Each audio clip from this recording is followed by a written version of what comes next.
Okay, so this is going to be a review of a book that I'm sure all of you bought, because Marvel Comics and DC Comics and comics in general are doing so good. This is Gwen Stacy.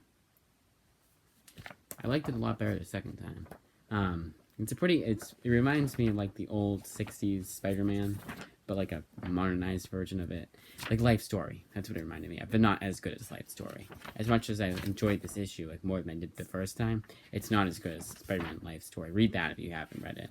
You don't have to have read any Spider-Mans before it, but it does help that you know about the lore. But you don't have to, the classic stuff, like who Green Goblin is, all that kind of stuff. So this is how much they give you of the main story. And then, which is really good. And this cute little, it reminds me of those annuals, because there was an annual that had, like one of these, like, little, Sunday strips. I think that's what you call it. It was a cute little story, It wasn't, and I didn't feel like I was being talked down to. Now, this is stupid. This is the dumbest part of it. I don't know if you guys can see it. I want to do this. There you go. I don't know if you guys can see it.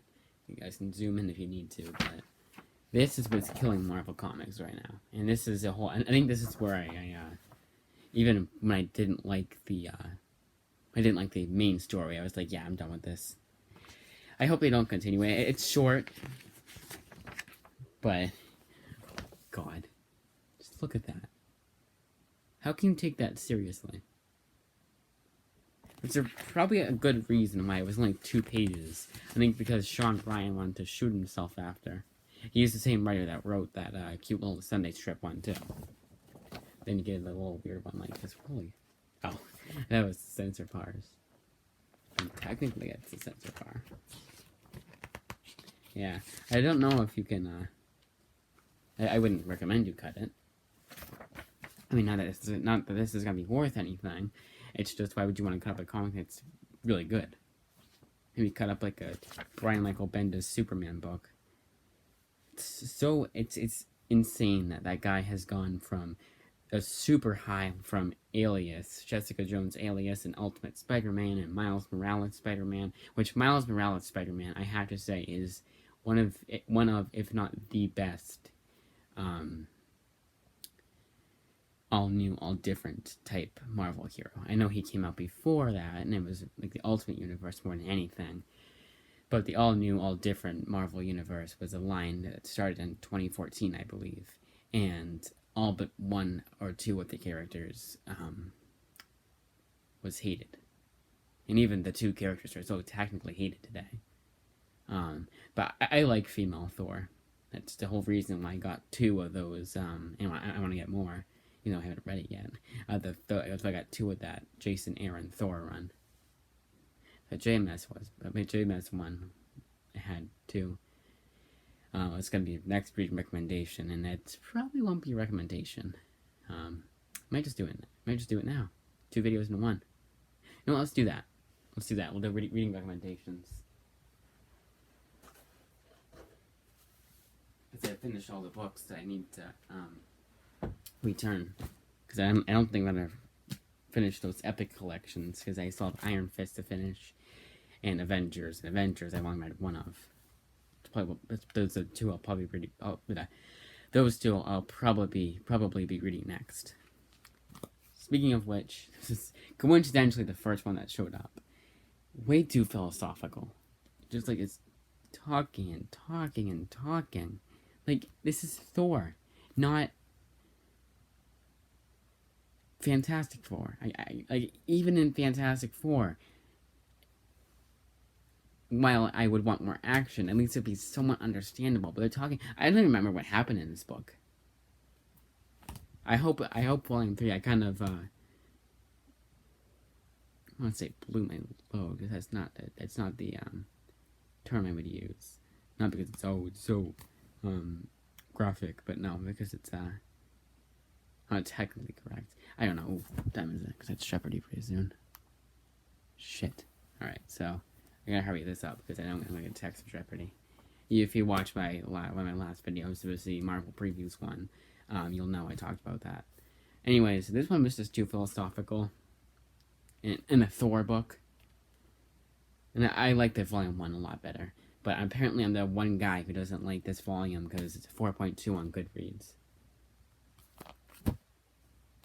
Much better one was this one. And unfortunately, this is the last one until it gets, from what I've heard from online, until it gets, and from a lot of people online, not just one person, like a bunch of people. This is the last, like, 1 through 50 one, and then after issue 50, it goes to, like, the 200, and they go with the legacy, and they said that's where it gets bad. I'm gonna get the next volume, and if I hate it, I'll stop reading it. But, on Goodreads, the Vegas one, which I don't remember which volume that is, let's say it's volume 11, that one got a 4 out of 10, but the last few had gotten, like, a 3.7 or a 3.8, which isn't bad. But this one I really liked, but like I do not. So technical spoilers. I mean, actually, the spoilers. So Layla Miller, she's like a little girl, probably like 8, 10 maybe. She's like a psychic apparently, and apparently she's not. And it's very confusing the way they explained it in this book. Put this down. She has a psychic, so she knows a lot of stuff, and she goes into the future, and she knows that this stuff is going to happen to her, but apparently she can't go space-time continuum mumbo jumbo. I just don't know why I need to explain that she knows stuff. That's kind of her superpower, mutant power, is that she can predict the future. And so she goes to the future with Madrox. Madrox somehow escapes, but she doesn't. She stays there for her entire life. And then 80 years from now, I don't know how she's still alive or how she looks like she does. Because she's not old. She's like middle age. Not even middle age. Around Madrox's age. I don't know how old he is. He's one of his clones is his son. It's very confusing, I know, to explain to someone who hasn't read it before. Basically, just read X Factor. But anyways, so I would say 30. Let's say 30. So they meet up and they become a couple, and it's so wrong because it's technically a kid. I can kind of get behind it because they make it work. It's not like the Ultimates 3 where, you know, Sabrina, I almost said Sabrina Witch, has Scarlet Witch and Quicksilver are brother and sister, and they start dating the Ultimate Universe because Mark Miller, or whoever wrote that, I think it's Mark Miller. And what's so sad is that, no, I think it's Jeff Loeb. The Ultimates Omnibus I want to get, because it has all the good ones. It's right before Ultimates 3, which is a really bad one, and then one you don't want to read. In fact, for the longest time, because of Ultimates 3, I didn't decide to, I decided not to pick out the book, because of how bad it was. It's not saying who it's by. Oh, Jeff Loeb. So yeah, Jeff Loeb. Not Mark Millar. Mark Millar wrote the good Ultimates books.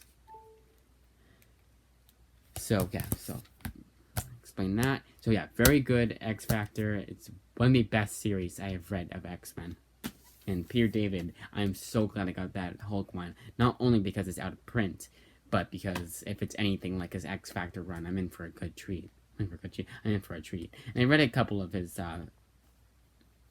Hulk ones. I liked it. I didn't like the ones that was a Hulk and Wolverine one. I liked that one. And then there was ones after I didn't like, but I think it was just because I had no idea what the hell was going on, because it was like in the middle of a arc. I don't know if this is relatively hated, but there was a guy, and I actually recommend you watch his channel because he does very good commentary, Yellow Flash, and he did a video on Batgirl. He said he didn't like any Batgirls. I don't know if he meant like the Rebirth one, because the Rebirth one I've heard is terrible, or if he's read this Gail Simone New 52 run. And he probably doesn't want to read it because Gail Simone is apparently really bad on Twitter. Like, she said a lot of stupid shit, but does not denounce the fact that she's a damn good writer. And I loved this Batgirl series. The one thing I didn't like was that, and this is a super nitpick, put this down again, you need to hold it, is that they introduce introduce James Jr., their son, and Backer, Barbara Gordon's brother, and James Gordon's son, Jim Gordon's. Why do I feel like it's James Gordon? Commissioner Gordon. Commissioner Gordon's son. Not long lost son. I think he was the son in the New 52. And I looked up his first appearance, and I was like, why did they suddenly bring him up now? Because I got confused because I had read the 0th issue, which they should always put at the front of the, no matter what, no matter when it was released, they should always make it the first issue of the series, because issue 0 introduces you to these characters and gives you like a non-canon story where you don't have to have read the previous issues. You could start from issue 0. It gives you like it gives you like a refresher of everything that you need to know for the New 52, Batgirl, or this character, or that character, so on and so forth. But anyways, I guess that's why they call it 0 years. It's 0 issues. I don't think so, though. Anyways, so in the 0th issue, he's still there, and he's a kid. He's like younger than her, like again, like Layla Miller's age, so like 8 or 10. And so I was confused. I was like, wait, he's older now? I mean, I guess Barbara Gordon's older now, but she was Batgirl then. Yeah, it's very confusing. Oh wait, no, it says years ago. That's right too. But how much? I don't know how long it was. Let's say 3 years. Let's say he looks like he's 10, he looks like he's around the age that Barbara was at that time, like 16 or something. It's very confusing. It's hard to tell how old she is too, because she meets a 16-year-old, and she keeps calling him a kid. So how old is she supposed to be? Like college, I think. See, that's the thing. I don't remember every single detail of that series. But anyways, apparently James Jr. was introduced. Yeah, James Jr. which would be James Gordon. So James Jr. was introduced in Batman #1, which is why I'm going back. Yep, see, there's Jeopardy text. So that's why I'm going back to the Court of Owls to refresh my mind. Alright, the speed round. Walking Dead, good as ever. New Avengers, confusing. But it's good, and I'm so glad. It's right before Infinity, so I can finally read that book. Now, it was good. I like it.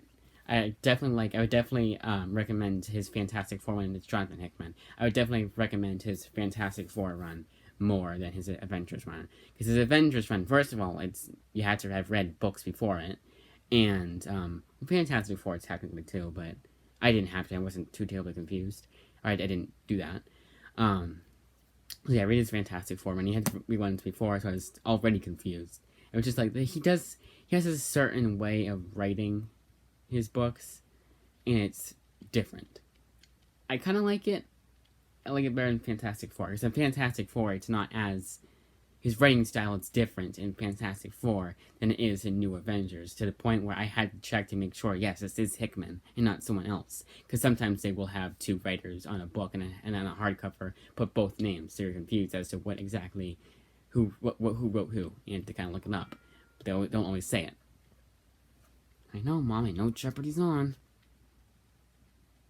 Oh, never mind, it's football. Okay, cool. That's weird, though. Tuesday night football is what's Tuesday night. And it's when my coin is. So, okay, I can talk about this more. I shouldn't have said speed round. I'll go back to Walking Dead if I need to. But yeah, it's weird. It's definitely weird. The way they write it. It doesn't feel like Avengers, but it doesn't feel like a disservice to Avengers. It's just the right amount.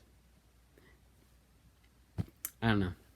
But it's way better than Roy Thomas's stupid dated run I hate so much. I want to burn my Kree Skrull War book. But there's probably someone who wants to read it because they liked it. And I'm not saying that, this is my opinion. And I'm not saying that you can't like a book that I like. Or I hate. Or vice versa. Anything like that. Just my opinion. It's not good. I hate it with a burning passion. I'm so pissed off at myself for, even though I technically got, like I used my, it was at Barnes & Noble, I have like a little card there. Technically it's my mother's card. Wow, already 15 minutes. Damn. But yeah, we have a card there, and you get like $3 off. I think it was $3. I regret getting rid of it. I regret buying it. I will not regret getting rid of it. As long as I get the money back, that'd be awesome. Just go to Barnes and Noble, say, "Hey, you remember when I got this?" And they say, "Sure, I remember. I was the same cashier, and I remember things from like 2 years ago. Here's your $25 back. We give you the full refund, even though you got a percentage off with your card." Walking Dead was as good as ever. Again, it's those issues that are not as good as the others. They're slower. There's a lot of talking, but not as much talking as was in that Thor book. Jesus Christ. They also didn't talk like normal people talk. I understand the Norse gods, but you just had them talking semi-normally in Thor Volume 1 by the same fucking author. What the fuck? It's so weird. Like, why do people like that? Why do people like when characters constantly talk in a comic book? Like, at least this is different. You expect people to talk in a YouTube video. It's a video. And it's not too terribly long. It's like in an action movie. Instead of action, they just talk all the time. And they talk about philosophical stuff. It's part of the reason why, besides the action, I'm not a huge fan of the John Wick movies. I don't talk philosophically or anything, but it's the world building I don't like, I don't really like. I'm like, I don't care. I come here for the action. But I mean, that's just me. And I'm not a guy that just wants action and nothing else. That's part of the reason why I didn't want to get into comic books in the first place. Was because I thought it'd just be, we gotta go defeat Thanos. I mean, that wouldn't be, that'd actually be interesting. That's one of the reasons why I got into comic books. But we gotta defeat, who's the D-list villain? We're gonna defeat evil Daredevil, the evil clone Daredevil. Oh, we got him. Okay, the end. Bye. But comics, like, they have, like, themes of racism. That's why I like the Miles Morales book so much, and X-Men. And Spider-Man, like, everyone hates him, and he's relatable, too. But, like, everyone hates Spider-Man because they're like, oh, he's a menace. Not everyone, but a lot of people hate Spider-Man. And just, like, there's dynamics in those Marvel comics, and DC books, too. DC, Batman's a detective. It reminds you of those detective books. And it's not just detective, it's also action. But, like, what I'm trying to get at is that in most comic books and the best comic books, there's a good blend of action and character drama. That's good, for the most part. Again, in the best comic books. But that Thor book was just, let's talk about stuff that no one gives a shit about. And I forgot about it, again. The only thing I remember is that Loki was a girl. I don't know what happened with it, why that was a thing. But the first one was so good because it was a blend of real world, like, Earth, which is Midgard, which that's what the Norse gods call it, and of Thor's Asgard. And it was a nice blend. So if you wanted Thor, you got Thor. If you wanted Donald Blake in the real world, you got Donald Blake in the real world. And you did get that in this, but not as much. In fact, the Donald Blake parts are the best parts. Which is not something you should say. That's like saying that the Peter Parker, actually, that's kind of, that's like,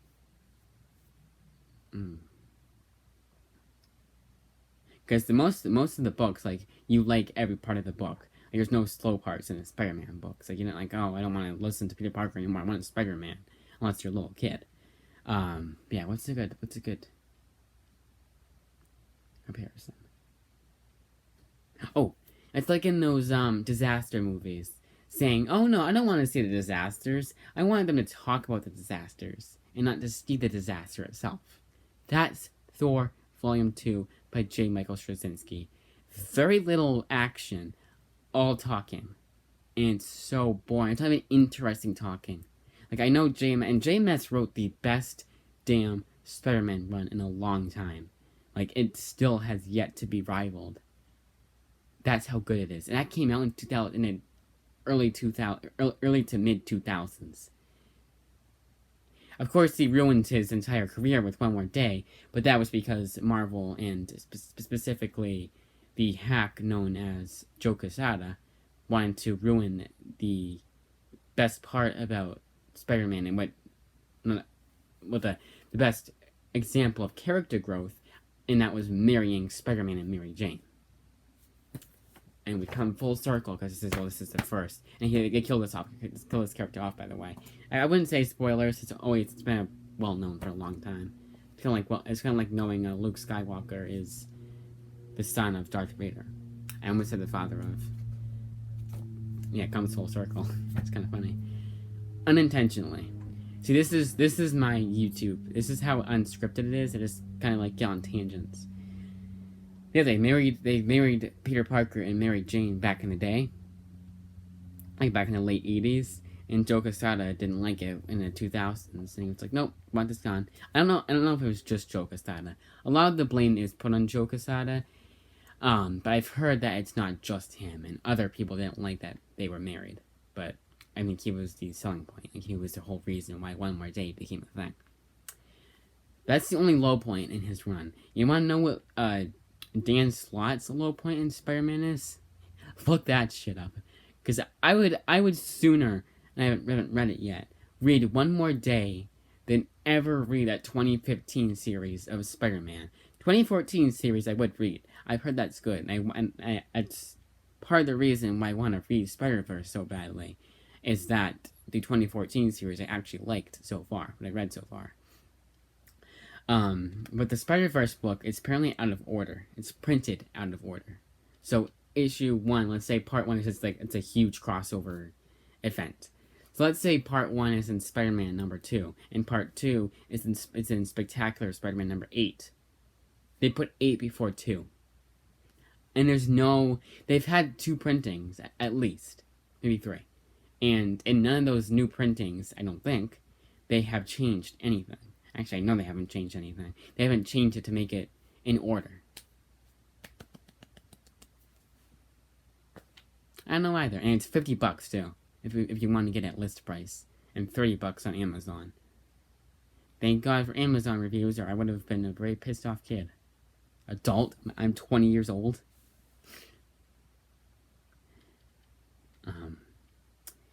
I might get it though, because I mean there are certain books that I've read technically out of order, like that. I was checking time. It's 22 time, but the run time it's 22 minutes. But yeah, these are all good except for Thor. I might not get the third one, but it's the last of J. Michael Straczynski's run. Hopefully it's more like Volume 1 and not Volume 2, although I don't think it will be.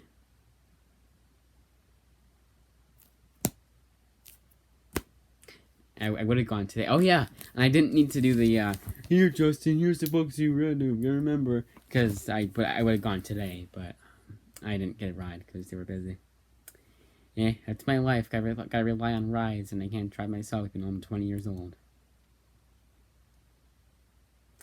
But I like it because I would have had more hours at work. I'm gonna end it like this. Will this be the thumbnail? No, it's gonna be one of my stupid faces. That's why I'm just too lazy to change them, and I don't really care. I don't think that my subscriber count would increase if I just didn't put their thumbnail in that face. Well, that's the face that shows up in the thumbnail. I think YouTube does it on purpose, but yeah, that's it.